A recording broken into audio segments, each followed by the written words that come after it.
लोक निर्माण विभाग में जूनियर इंजीनियर पद पर हुआ है। मैं माननीय यशस्वी लोकप्रिय माननीय मुख्यमंत्री जी को हृदय की अनंत गहराइयों से धन्यवाद ज्ञापित करना चाहता हूं कि आयोग द्वारा जो परीक्षा हुई पूरी पारदर्शी, निष्पक्ष एवं उसकी शुचिता बनाई रखी गई, किसी प्रकार की कोई धांधली नहीं हुई। इसके लिए मैं माननीय मुख्यमंत्री को पुनः धन्यवाद ज्ञापित करना चाहता हूं और धन्यवाद सर। बहुत बहुत धन्यवाद हम चाहते हैं। हम जानते हैं कि आप सबका मन कर रहा है अपनी बात माननीय मुख्यमंत्री महोदय तक पहुंचाने का, लेकिन समय की अपनी सीमा है। निष्पक्षता, पारदर्शिता और ईमानदारी से लिए गए साहसिक निर्णयों ने माननीय मुख्यमंत्री जी को हमारे देश का सबसे लोकप्रिय मुख्यमंत्री बनाया है।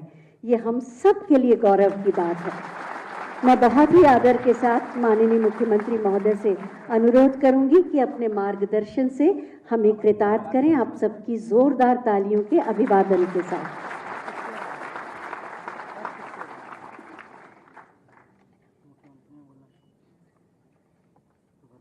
मिशन रोजगार के अंतर्गत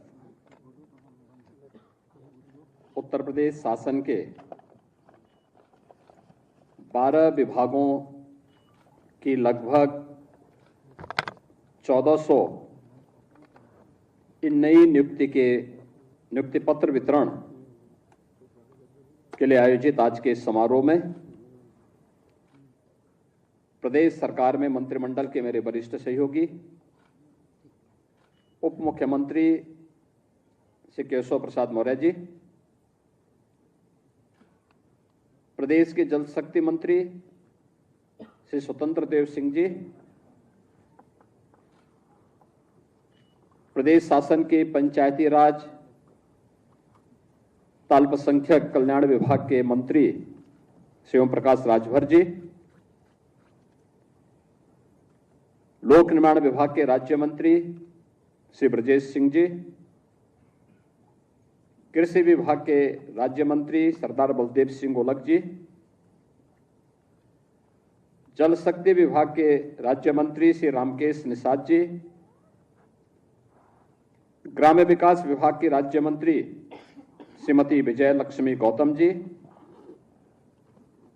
नगर विकास विभाग के राज्य मंत्री श्री राकेश राठौर गुरु जी और आज के इस कार्यक्रम में उपस्थित प्रदेश के मुख्य सचिव श्री मनोज कुमार सिंह जी, सभी विभागीय अधिकारीगण, सफलतम अभ्यर्थी जो आज नियुक्ति पत्र प्राप्त कर रहे हैं, उनके अभिभावकगण और प्रदेश के वे सभी युवा ऊर्जा के हमारे नौ आगंतुक कार्मिक, उपस्थित बहनों और भाइयों, मैं सबसे पहले एक पारदर्शी और सुचितापूर्ण प्रक्रिया के माध्यम से नियुक्ति पत्र प्राप्त कर रहे सभी अभ्यर्थियों को हृदय से बधाई देता हूं, उनके अभिभावकों का हृदय से अभिनंदन करता हूं। मैं धन्यवाद देता हूं अधीनस्थ सेवा चयन आयोग को, जिन्होंने निष्पक्ष और पारदर्शी तरीके से इन 12 विभागों की नियुक्ति की प्रक्रिया को एक समय सीमा के अंदर पूरा करते हुए प्रदेश के इन युवा ऊर्जा के प्रतीक, इन प्रतिभाशाली युवाओं को उत्तर प्रदेश शासन का विभिन्न विभागों का हिस्सा बनाया है। मेरे लिए और भी प्रसन्नता का क्षण है, जब नियुक्ति पत्र वितरित हो रहे थे, मेरी इच्छा थी कि जो 1377 अभ्यर्थी हैं, उन सभी को मैं यहां पर नियुक्ति पत्र वितरित करूं, लेकिन आपकी भी और मेरी भी समय की एक सीमा है। लेकिन जिन भी लोगों को यहां पर नियुक्ति पत्र हम लोगों ने वितरित किए, मैं पूछ रहा था उन लोगों से कि भाई आप कौन जनपद के रहने वाले हैं। मैं देख रहा था, उसमें बिजनौर का भी था तो गाजीपुर का भी था, चंदौली का भी था, ललितपुर का है तो सिद्धार्थनगर का भी है। यानी हर जनपद की का प्रतिनिधित्व इन नियुक्तियों में आपको दिखता होगा। न जाति का भेद, न क्षेत्र का, न किसी प्रकार का न भेद, केवल प्रतिभा और आरक्षण के नियमों का पालन करते हुए प्रतिभाशाली युवाओं को नियुक्ति की प्रक्रिया के साथ जोड़ करके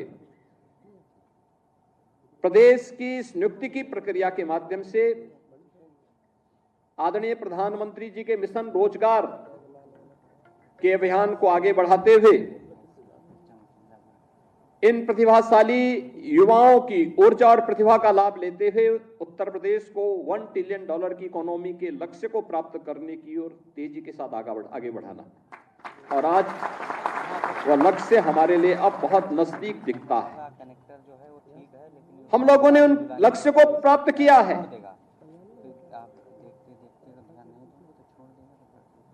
बहनों और भाइयों, पिछले 7-7.5 वर्ष के अंदर नियुक्ति की जो प्रक्रिया में पारदर्शिता और सुचितापूर्ण तरीके से कार्रवाई आगे बढ़ी है, क्या आज से 7-7.5 वर्ष पहले क्या यह संभव था क्या? और उस समय जिस प्रकार की अराजकता थी, आप सोचो कि हम लोग 6.5 लाख से अधिक सरकारी नियुक्ति प्रदेश के युवाओं को देते हैं। इन युवाओं ने अपनी ऊर्जा और प्रतिभा का लाभ प्रदेश को दिया है। आज जब हमारे पास मैन पावर की कमी पूरी हुई तो यही प्रदेश जो देश के विकास का बैरियर माना जाता था, आज सरपट तरीके से दौड़ता हुआ दिखाई दे रहा है, और यही प्रदेश जो बैरियर था आज देश के विकास का ग्रोथ इंजन बना है। यही प्रदेश ग्रोथ इंजन बनकर के उभरा है। आज से 7.5 वर्ष पहले यह प्रदेश देश की 7वीं बड़ी अर्थव्यवस्था के रूप में जाना जाता था, कि अर्थव्यवस्था में 7वें नंबर पर थे। आज यही प्रदेश नंबर 2 की अर्थव्यवस्था बन चुका है।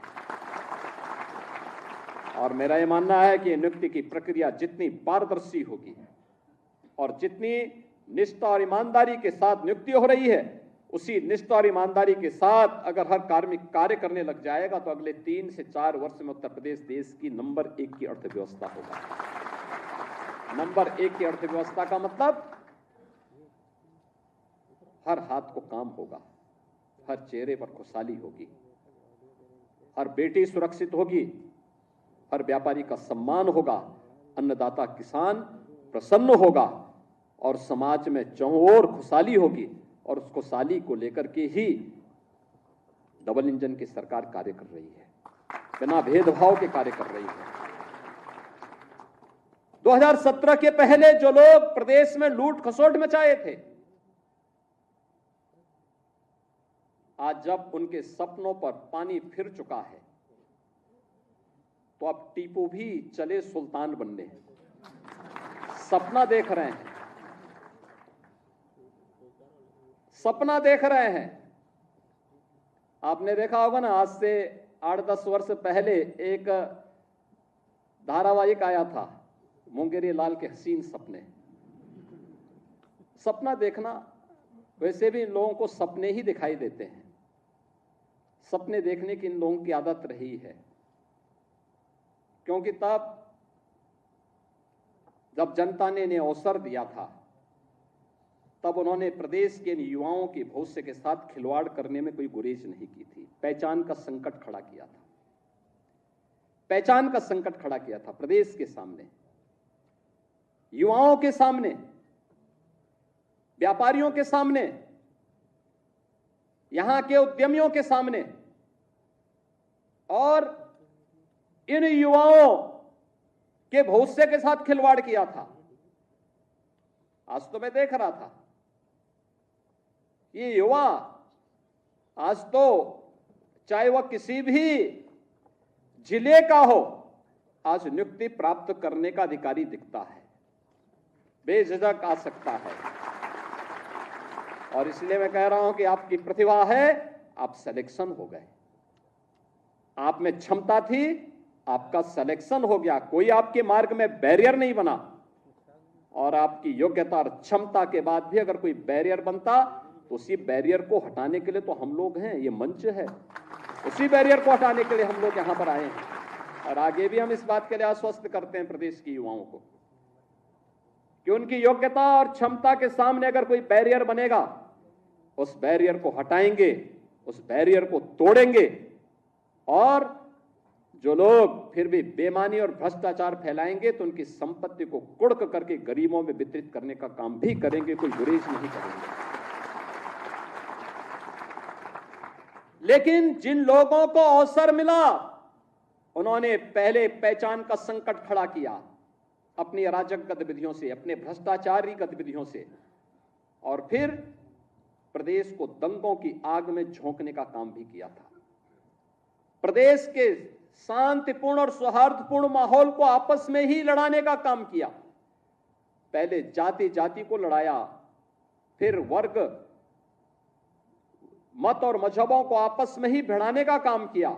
महीनों महीनों दंगों की आग में झुलसता रहा उत्तर प्रदेश।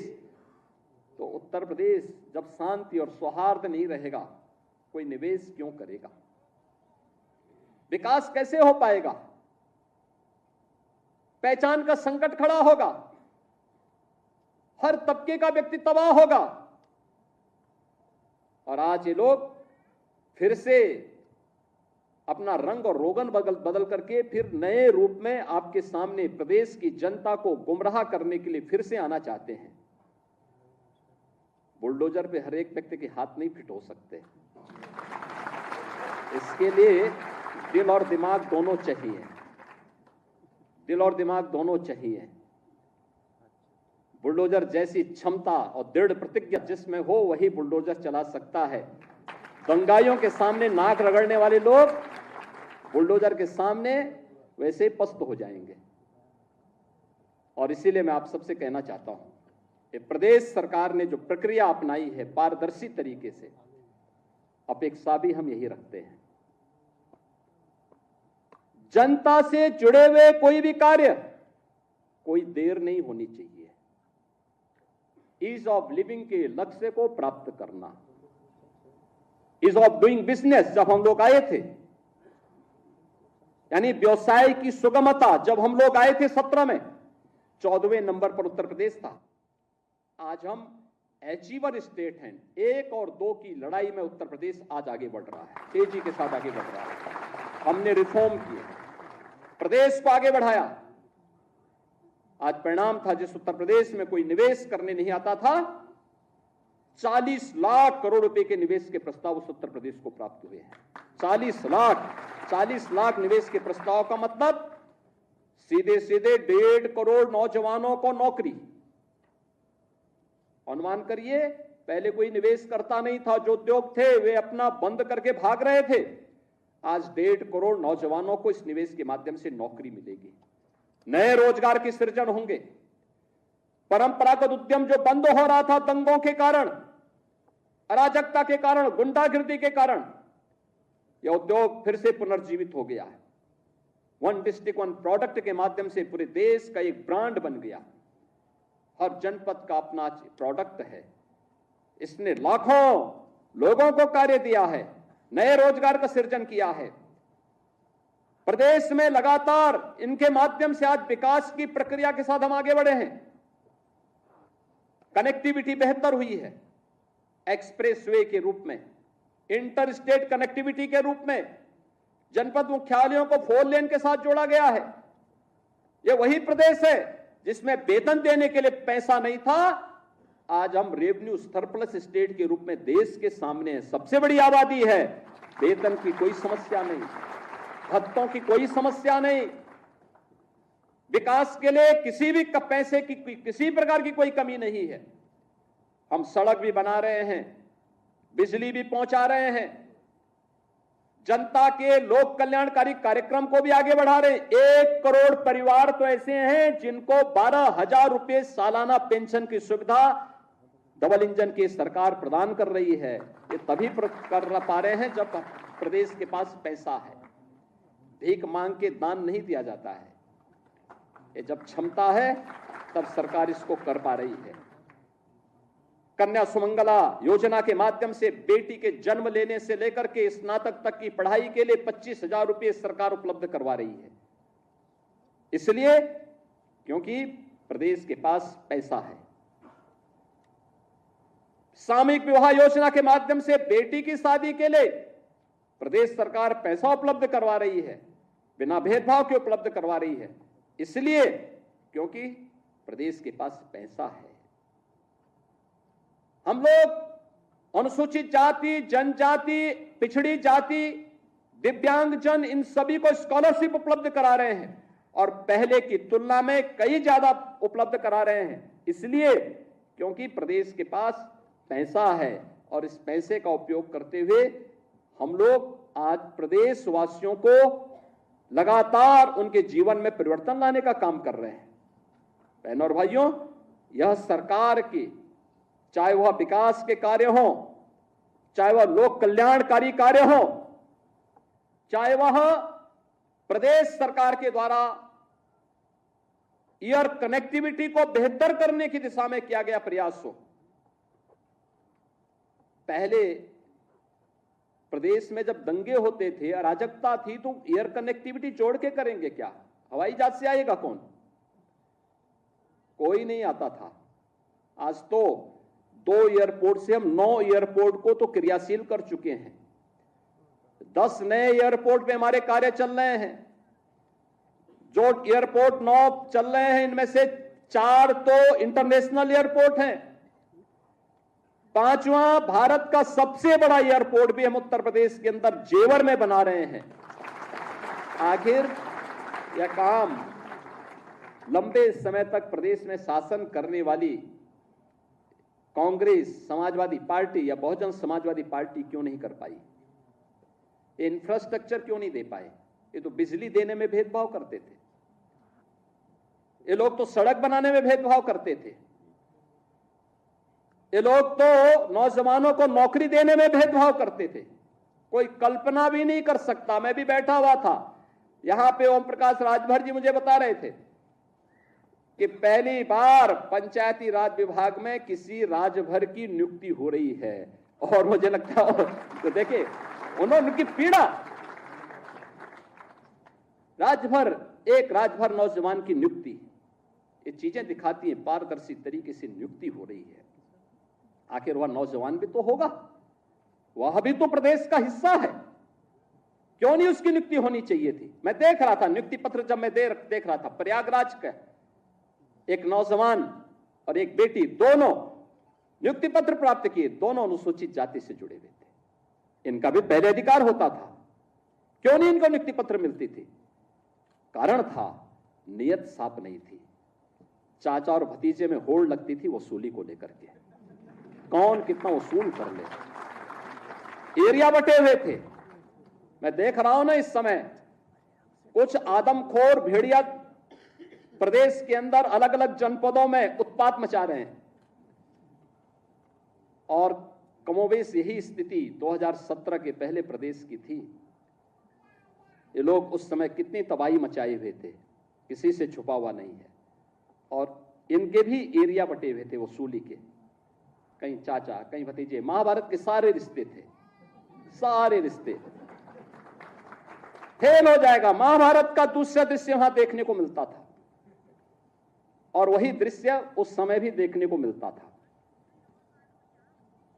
बहन और भाइयों, मैं तो केवल आपसे एक ही बात कहूंगा कि जो लोग बोलते हैं, इनको अवसर दिया गया था, जब उन्होंने नहीं किया है और जब इन्हें अवसर मिला है कि वो लूट खसोट किए हैं, तो इनको फिर से ये लोग कुछ भी बोले, कभी विश्वास करने की आवश्यकता नहीं। ये लोग बोलते रहेंगे क्योंकि इनके पास अब बोलने के सिवाय कुछ भी नहीं बचा हुआ है। जनता इनको देख चुकी है, इनका गुंडागिर्दी देख चुकी है, इनकी अराजकता देख चुकी है, इनके द्वारा किए जाने वाले अमर्यादित आचरण को देख चुकी है। हमें सावधान होकर के केवल एक लक्ष्य होकर के कार्य करना है, और वो लक्ष्य है जिस विभाग में हम नियुक्ति पत्र प्राप्त कर रहे हैं, उस विभाग को सर्वोत्तम विभाग के रूप में स्थापित करना। आप अगर अपने कर्तव्य का ईमानदारी पूर्वक निर्वहन कर रहे हैं तो आपके द्वारा किया जाने वाले प्रयास उत्तर प्रदेश को देश की नंबर 1 की अर्थव्यवस्था बनाएगा, और उत्तर प्रदेश देश की नंबर 1 की अर्थव्यवस्था बन जाएगा तो बहनों और भाइयों, कोई कारण नहीं कि प्रधानमंत्री मोदी जी का जो विजन है 2047 में भारत को विकसित भारत के रूप में स्थापित करना, तो विकसित भारत की संकल्पना को साकार करने में आपकी भी भूमिका होगी। आपका भी नागरिक कर्तव्य के रूप में आप भी अपने दायित्व का निर्वहन कर पाएंगे। और कौन ऐसा दुर्भाग्यशाली भारतीय होगा जो अपने देश को विकसित नहीं चाहता होगा? अगर कोई भारत को विकसित होने के लिए, होने में उसको कोई गुरेज है, कोई संकोच है, तो उसको फिर भारतीय होने का अधिकारी भी वह नहीं है। अगर किसी को अपने देश के विकसित होने में भी खुशी की अनुभूति न होती हो तो। और इसलिए विकसित भारत की संकल्पना को साकार करने के लिए हम सबको प्राणपण से जुटना है। और इसके लिए जिस शुचितापूर्ण, ईमानदारीपूर्ण, निष्पक्ष तरीके से नियुक्ति की प्रक्रिया के साथ आज आपको जोड़ा जा रहा है, इसी निष्पक्ष तरीके से आप भी अपने जीवन काल में कार्य करेंगे, क्योंकि आपको 25 से 35 वर्ष तक शासन के अलग अलग विभागों में कार्य करने का अवसर प्राप्त होगा। और उन 30 से 35 वर्षों का जो आपके जीवन का कार्यकाल होगा वह इस बात पर निर्भर करेगा कि आपने कितनी निष्ठा के साथ, कितनी त्वरित गति के साथ अपने कार्यों का निर्वहन किया है। और जब आप 30-35 वर्ष के बाद अपनी सेवा में निवृत्त होंगे, तब तक हमारा देश एक विकसित भारत के रूप में स्थापित होगा। विकसित भारत जिसमें भारत की हर नागरिक के चेहरे पर खुशहाली होगी, सीमाएं सुदृढ़ और भी सुदृढ़ होंगी, भारत दुनिया का नेतृत्व कर रहा होगा। उस विकसित भारत की संकल्पना के लिए समर्पित भाव के साथ हम सबको कार्य करना है। मैं एक बार फिर से आपके सभी जो 1334 हमारे अभ्यर्थी आज यहां पर नियुक्ति की प्रक्रिया के साथ जुड़े हैं, आप उनके सभी अभिभावकों का मैं अभिनंदन करता हूं। उनके सपने साकार हो रहे हैं। अधीनस्थ सेवा चयन आयोग ने इस प्रक्रिया के माध्यम से, पारदर्शी नियुक्ति की प्रक्रिया के माध्यम से उन्हें नियुक्ति पत्र वितरित किया है, ये वितरण किया जा रहा है। सभी सफल अभ्यर्थियों को मैं हृदय से बधाई देता हूं। अधीनस्थ सेवा चयन आयोग के सभी अधिकारियों को भी हृदय से धन्यवाद देते हुए आप सबके प्रति अपनी शुभकामनाएं देता हूं और विश्वास करता हूं कि आप विभाग में सर्वोत्तम करने का प्रयास करेंगे। आप सबके प्रति मेरी शुभकामनाएं। धन्यवाद। जय हिंद।